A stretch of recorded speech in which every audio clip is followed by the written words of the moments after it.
Monsieur le Président, le ministère public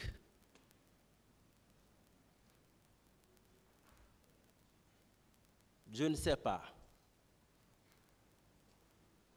Est-ce que c'est parce que c'est en vertu de l'indivisibilité du ministère public que des réquisitions et toutes sortes de réquisitions doivent être présentées, même pour des cas avérés?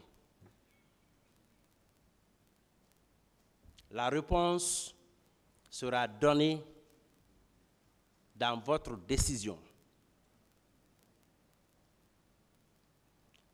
Monsieur le Président, il est de principe connu de tous que lorsque nous parlons de preuves devant une juridiction de jugement, que nous faisons allusion à un certain nombre d'éléments. En ce qui concerne notre client dans cette affaire, le témoin qu'il avait indiqué a été entendu. Les questions lui ont été posées. Il a dit, précisé et insisté qu'il n'a jamais parlé du colonel Ibrahima Kamara dit Kalonzo. Et tout au long des débats dans cette affaire, devant votre juridiction, il a été développé, soutenu, que l'instruction définitive se fait ici et maintenant. Mais lorsque, après avoir obtenu tous les éléments à cette instruction définitive, on met ces éléments d'un côté,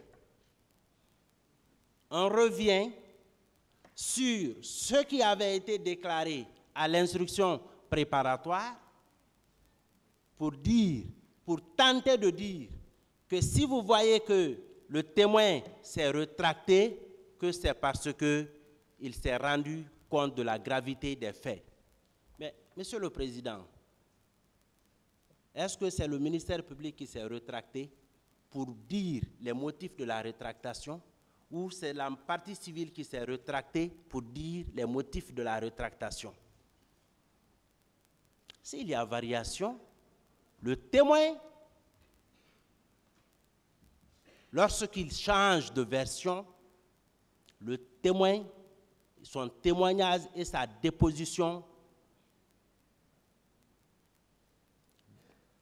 doivent tenir et être considérés comme tels. Il vous appartient et il appartient à tous les intervenants du procès de faire état des arguments nécessaires à faire admettre ou rejeter les dépositions d'un témoin.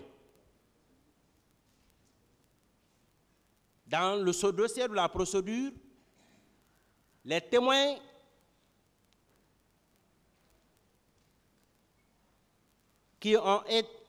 dans ce dossier sont de deux ordres. Il y a des témoins entendus à l'instruction préparatoire, des témoins entendus à l'instruction définitive par votre juridiction. Et lorsque la loi, l'article 497, régissant l'administration de la preuve dit que l'intime conviction du juge ne doit être fondée que sur des éléments contradictoirement débattus devant lui.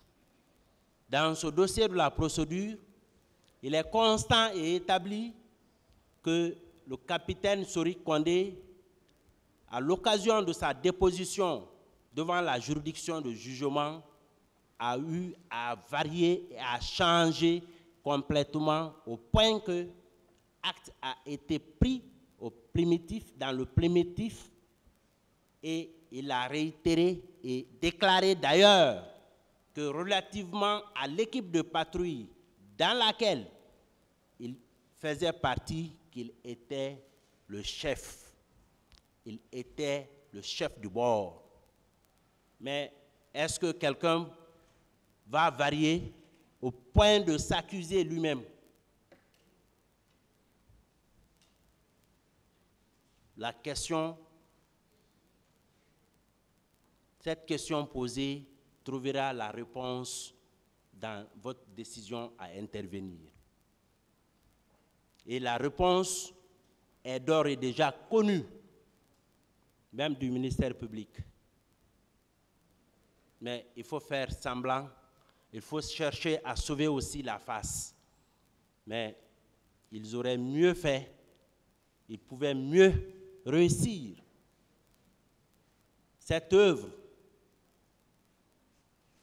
ne serait-ce qu'en adoptant au moins les astuces ou certaines astuces des conseils de certaines parties civiles qui, dans leur plaidoirie sur la responsabilité pénale des accusés, ont eu à esquiver le colonel Ibrahima Kamara Di Kalonzo. Mais sauf que, ceux-ci aussi, ils ont été compris. Ils n'ont pas poussé leur courage. Ils se sont vus limités, puisqu'ils sont allés, en ce qui concerne les demandes de réparation civile, ils ont demandé à ce que tous les accusés soient solidairement condamnés au paiement des montants faramineux qu'ils ont indiqués. Mais Monsieur le Président, ces développements, peut-être, nous allons les aborder à un certain niveau de la présente intervention. Pour revenir donc au témoignage, il est établi également, Monsieur le Président,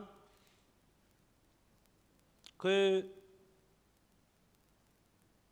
le capitaine, alors, à l'époque, j'ignore actuellement le grade, son grade, Fahimba Kamara a été entendu dans ce dossier comme témoin. Il a déclaré dans son procès verbal d'interrogatoire qu'il était lui aussi le chef d'une équipe. Les deux, Sori Kondé, Fahimba Kamara, si je me trompe, si je ne me trompe pas, étant tous les deux chefs des deux équipes de patrouille, dont l'une devait emprunter l'autoroute et l'autre la route de Prince, je me demande relativement à ces deux équipes si on pouvait rechercher et avoir un troisième chef. C'est impossible. Et dans ce dossier, La troisième équipe de patrouille mise en place, cette fois-ci dirigée par le colonel Blaise Goumou, devait emprunter la voie menant à Lambaye. C'est des éléments acquis au dossier de la procédure.